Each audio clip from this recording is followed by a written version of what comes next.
For 50 years, the math of the American dream was very boring and predictable. The average house would cost 3 times your salary, so you'd work for 3 years, and then you just buy a house. But if you look at the math today, that reality has been completely erased. Across major cities and even towns, that number is absolutely not 3 times. It's 5, 7, and in even some cases, 10 times the median income. Researchers had to invent a new term to describe this category.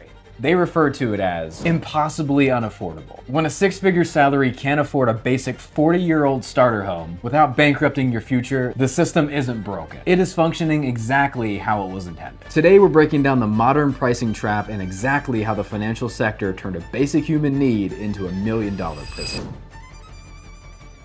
But before we get to the math, we have to address the psychological trap that keeps you feeling like a failure.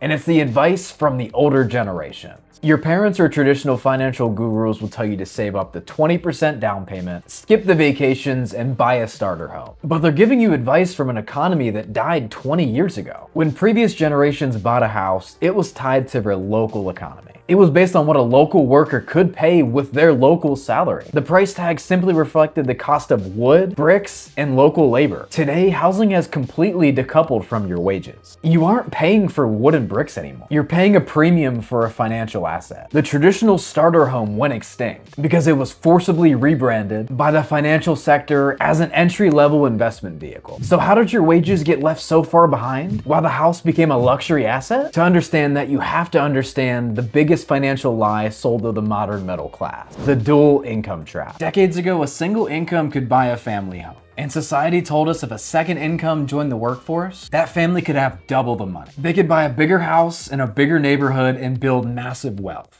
But that's not how the market works. The moment the housing market realized that you now have 2 incomes, sellers and banks adjusted the math. Prices didn't stay the same so that you could get ahead. Prices climbed to absorb that second income. Dual income didn't make houses more affordable. They just made the same exact 3-bedroom box cost twice as much. The trap was set. You now fundamentally require 2 full-time working adults just to survive the baseline mortgage payment, completely erasing the financial advantage you thought that you had. But 2 incomes alone didn't push that house pricing multiplier to 10 times the salary. The ultimate trapdoor opened in 2008. When the housing bubble burst, the construction industry completely collapsed and stopped building starter homes for over a decade.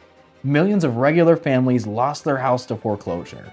And while the middle class was bleeding out, Wall Street saw a once-in-a-lifetime discount. Because 30 years ago, a house was just a shelter.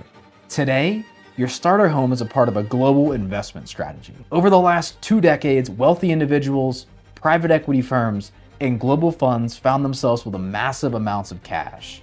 And when the wealthy get more money, they don't buy more groceries. They buy assets. Real estate became the ultimate target. It's an asset you can rent out, borrow against, and watch appreciate.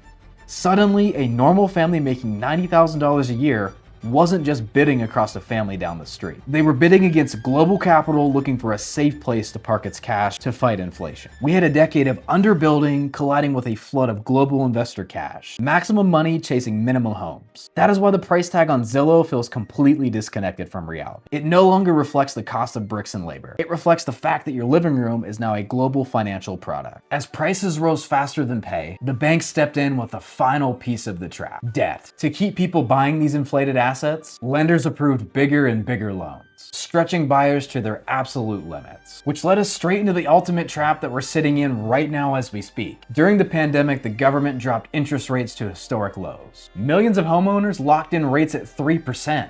Now here today in 2026, that same interest rate is at 7%, and the market is completely frozen. The people who own starter homes are refusing to sell because upgrading to a slightly bigger house would double their payment because of interest rates. The supply is frozen by people locked in their own homes, while the banks demand you pay 2024 home prices at 1990 interest rates. It's a mathematical feedback loop that a first-time buyer will be guaranteed to be bled dry just to get the keys. When you look at the actual math, when you realize a house is no longer a shelter, but an over-leveraged, artificially restricted financial product, you have to ask yourself a hard question. Why are you still playing their game? Society will guilt you into believing that rent is throwing your money away. But in such an unaffordable home market, forcing yourself to have a 7% interest rate on your home is financial suicide. The mortgage is just the baseline.